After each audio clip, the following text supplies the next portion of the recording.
Nizamabad parliament స్థానం దేశవ్యాప్తంగా చర్చనీయాంశంగా మారింది.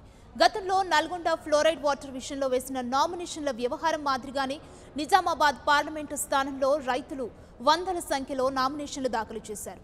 ఎర్రజొన్న, పసుపు రైతులకు మద్దతు ధర కల్పించకపోవడంతో రైతులు వాటిని డిమాండ్ చేస్తూ నామినేషన్ వేశారు.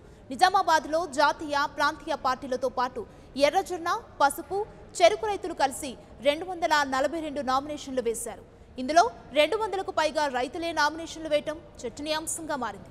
దీనిపై మరింత సమాచారం మా ప్రతినిధి రాజేష్ అందిస్తారు. లోక్సభ స్థానానికి ఇప్పటికే భారీగా నామినేషన్ దాఖలవుతున్నాయి. అలాగే రైతులకు సంబంధించిన ఎర్రజొన్న, పసుపు రైతులు, అలాగే చెరుకు రైతులు ఎవరైతే ఉన్నారో ఇప్పటివరకు భారీ ఎత్తున నామినేషన్ దాఖలు చేశారు. ఇప్పటివరకే 230 పైగా నామినేషన్లు దాఖలైనట్లు తెలుస్తూ ఉంది. ఇప్పటివరకు 190 మందిలో ఇప్పటివరకు మొత్తం రైతులు ఉన్నట్లుగా తెలుస్తుంది. దేశవ్యాప్తంగా సంచలనం సృష్టిస్తున్న నిజామాబాద్ సంబంధించిన పార్లమెంట్ స్థానం ఏదైతే ఉందో హాట్ సీట్గా మారుతుంది. ప్రస్తుతం మనతో పాటు రైతులు ఉన్నారు, వారిని అడిగి విషయాలు చేస్తున్నాం. సార్ చెప్పండి, అసలు మీకు ఇంత పెద్ద ఎత్తున నామినేషన్ వేయడానికి కారణాలు ఏంటి? ఎర్రజొన్నలు మెయిన్, పసుపు మద్దతు ధర, ఎర్రజొన్నలు మద్దతు ధర ఇస్తామని 3,000 ఇస్తామని 1,600 కొనిపెత్తారు. ఇప్పుడు వాళ్ళే మరి ఇప్పుడు పసుపు 4,000కే పోతుంది గంజిలా, 10,000 మద్దతు ధర కాల మాకు. చెరుకు ఇదే మా సమస్య.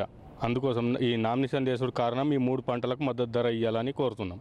అంటే ఎందుకు అంటే నామినేషన్ వేస్తేనే మీ సమస్య పరిష్కారమైంది ఎట్లా అనుకుంటున్నారు? ఈ పబ్లిక్ తెలుస్తాయి కదా, దేశమంతటా తెలుస్తాయి నామినేషన్లు ఎత్తే అని మేము ఈ నామినేషన్లు ఎత్తున్నాం. రద్దు అయితే, ఎలక్షన్ రద్దు అయితే దేశమంతా ఢిల్లీ దాకా తెలుస్తుంది. ఢిల్లీ నుంచి అన్న ప్రకటిస్తారేమని మా కోరిక. ఎవరు ప్రకటించాలా మీ సమస్య? ఎవరు ప్రకటించాలా? ముఖ్యమంత్రి, ప్రధానమంత్రి ఇద్దరు ప్రకటించాలా, అంతే కదా సార్. చెప్పండి, అసలు ఏం జరిగింది? అంటే మొత్తంగా పెద్ద ఎత్తున నామినేషన్ చేశారు. దేశవ్యాప్తంగా నిజామాబాద్ అంతా చూస్తూ ఉంది నిజామాబాద్ పార్లమెంట్ స్థానం. మీ ప్రధాన డిమాండ్ ఏంటి? కొన్ని వేల ఎకరాల్లో మేము పసుపు పండిస్తున్నాం. దీనికి మద్దతు ధర లేదు. ఇప్పటికీ రాష్ట్ర ప్రభుత్వం పట్టించుకోవడం లేదు, కేంద్ర ప్రభుత్వం కూడా పట్టించుకోవడం లేదు. 2 ప్రభుత్వాలు పట్టించుకోపోయేసరికే మేము ఈ నిరసన కార్యక్రమం చేపట్టినాం. ఎన్నో అంటే మేము 2 నెలలు మేము నిరసన కార్యక్రమాలు చేసిన రాష్ట్ర ప్రభుత్వం నుంచి కానీ కేంద్ర ప్రభుత్వం నుంచి కానీ మాతో చర్చలుగా కూడా జరపలేదు.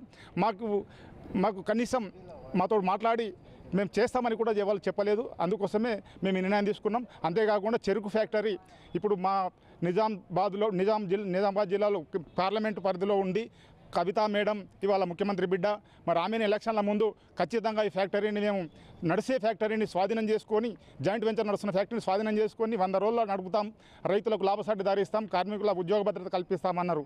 మరి ఇవాళ ఓట్లు కూడా మళ్ళీసారి మేము 5 సంవత్సరాలకు ఫ్యాక్టరీ స్వాధీనం చేసుకోకపోతే ఓట్లు అడగామన్నారు. కానీ ఇవాళ మళ్ళీ ఓట్లకు వస్తుర్రు. మేము క్వశ్చన్ చేస్తేనేమో జైల్లో పెడుతుర్రు. మరి ఇవాళ మా మార్గం ఏంది? ఓన్లీ ఓటు ద్వారానే మేము నిరసన తెలపాలనుకున్నాం. ఇవాళ నామినేషన్ వేయడానికి కూడా కారణం అదే. మీ డిమాండ్స్ ఏంటి? అంటే పసుపు, ఎర్రజొన్న రైతులకు ఏదైతే మద్దతు ధర కల్పించాలని చాలా వరకు ఉద్యమాలు చేశారు, నిరసన తెలిపారు. ఈసారి నామినేషన్ ఇస్తున్నారు. అంటే దేశవ్యాప్తంగా మొత్తం నామినేషన్ పెద్ద ఎత్తున నిజామాబాద్లో పడుతున్నాయి. దానికి సార్ ఏమంటారు? పసుపు రైతుల మద్దతు ధర కోసము మేము ఎన్నో ధర్నాలు చేసాము, రాస్తారోకోలు చేసాము. ఎన్ని చేసినా కానీ ఏ ప్రభుత్వం కానీ పట్టించుకోలేదు.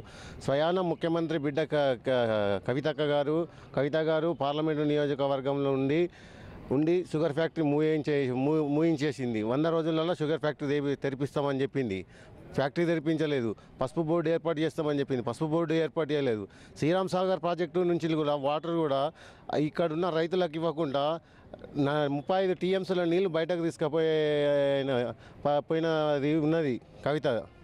దానివల్ల మేము చాలా నష్టపోయినాము. ఎన్నో ధర్నాలు చేసినాము, రాస్తారోకోలు చేసినాము. ఎన్ని చేసినా కానీ ఎక్కడ ఎవరు పట్టించుకోలేరు. మొత్తంగా ఏదేమైనప్పటికీ 242 పైగా ఇప్పటి వరకు రైతులంతా నామినేషన్ వేయగా ఇందులో 190 మంది అభ్యర్థులు మొత్తం కూడా రైతులే ఉన్నట్లు తెలుస్తుంది. ఒకవేళ 96కు పైగా కనుక నామినేషన్లు ఒకవేళ పెరిగితే మాత్రం ఖచ్చితంగా ఏవైతే ఈవీఎంలకు సంబంధించిన పోలింగ్ ఉంటుందో పోలింగ్ని రద్దు చేసి మొత్తం బ్యాలెట్ పోలింగ్గా నిర్ధారించడం జరుగుతుంది. కానీ మొత్తంగా దేశవ్యాప్తంగా గతంలో నల్గొండలో జరిగిన ఫ్లోరైడ్ వాటర్ విషయంలో ఏదైతే నామినేషన్ జరిగాయో సేమ్ అదే తరుణంలో నిజామాబాద్ జిల్లా పార్లమెంట్ స్థానం కూడా ఇదే పెద్ద ఎత్తున రైతులందరూ కూడా నామినేషన్ వేస్తున్నారు. మొత్తంగా ఈ నామినేషన్లు వేస్తున్న సందర్భంలో మొత్తం ఏదైతే పోలింగ్కి సంబంధించిన ఏదైతే ఉందో ఈ 28 తర్వాత ఏం జరుగుతుందో అనేది వేచి చూడాల్సిన అవసరం అయితే ఉన్నది. కెమెరా పర్సన్ ఆంజనేయులతో Rajesh, 99 Nizamabad. For more updates, please subscribe 99 TV Telugu.